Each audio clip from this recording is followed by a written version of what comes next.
you are 23 years old. Every month for 4 to 5 days, you rely on a painkiller, a pad, and a hot water bottle. It's part of your routine. Hidden, private, almost embarrassing. Now imagine. No pads, no medicine, no room with a door to close. Just an open forest, a tribe of 30 people, and the same blood from your body that still flows every month. Here's the fact that will break your assumption. In the 1980s, University of Michigan anthropologist Beverly Strassmann spent 2 years studying women of the Dogon tribe in Mali, Africa. She found that the average American woman menstruates about 400 times in her lifetime. The Dogon tribal woman, only 100 times. This gap isn't just a number. It shows that your body, which bleeds every month today, was never built for this. This video will make you rethink that menstruation, which you consider a biological burden, is actually a product of modern lifestyle, not nature's original intention. Let's start where this difference first became visible.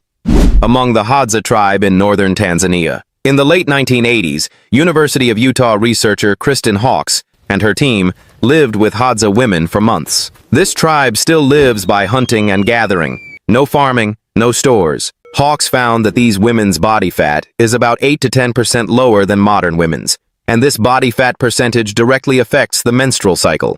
The less fat in the body, the less frequently eggs are released, the less menstruation occurs. Then there was the effect of continuous breastfeeding. In both the Hadza and Dogon tribes, women breastfed each child for an average of 3 to 4 years. Continuous breastfeeding suppresses a hormone in the body, prolactin, which stops ovulation.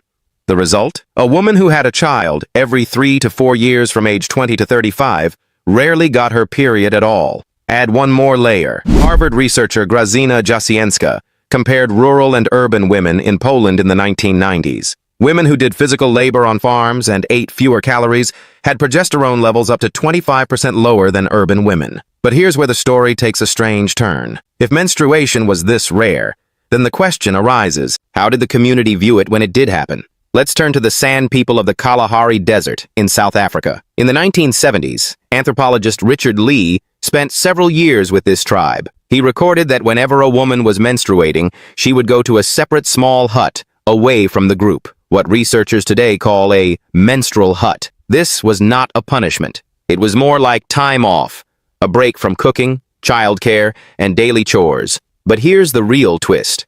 In some tribes like the Surma of Ethiopia, menstruation was not seen as impurity, but as a source of power. The woman was not excluded from community decisions during this time. In some cases, her opinion carried more weight because she was believed to be directly connected to nature.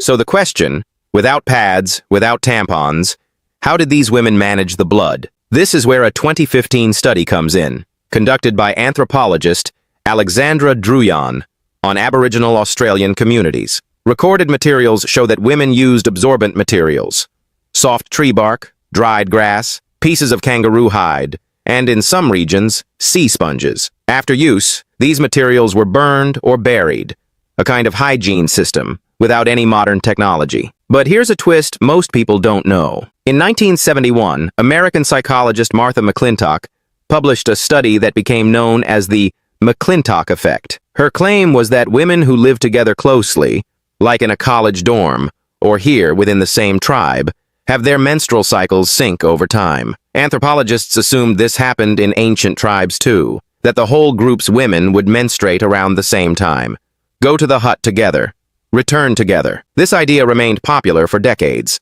It was taught in schools.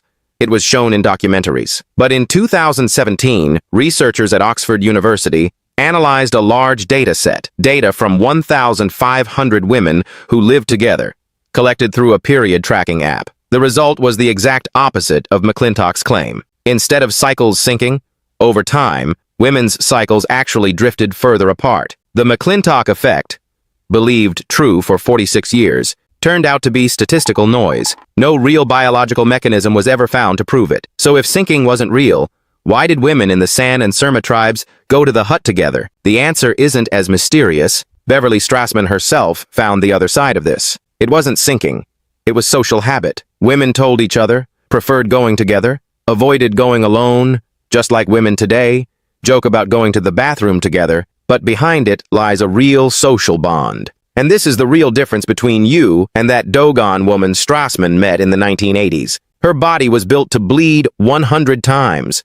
Your body, with today's nutrition, fewer children, less breastfeeding, more body fat, bleeds 400 times. This fourfold difference is not a disease. It's the result of a completely different lifestyle compared to your ancestors. So next time this feels like a burden, remember, it's not your body's fault. It's proof that your body is living in a world it never expected to live in.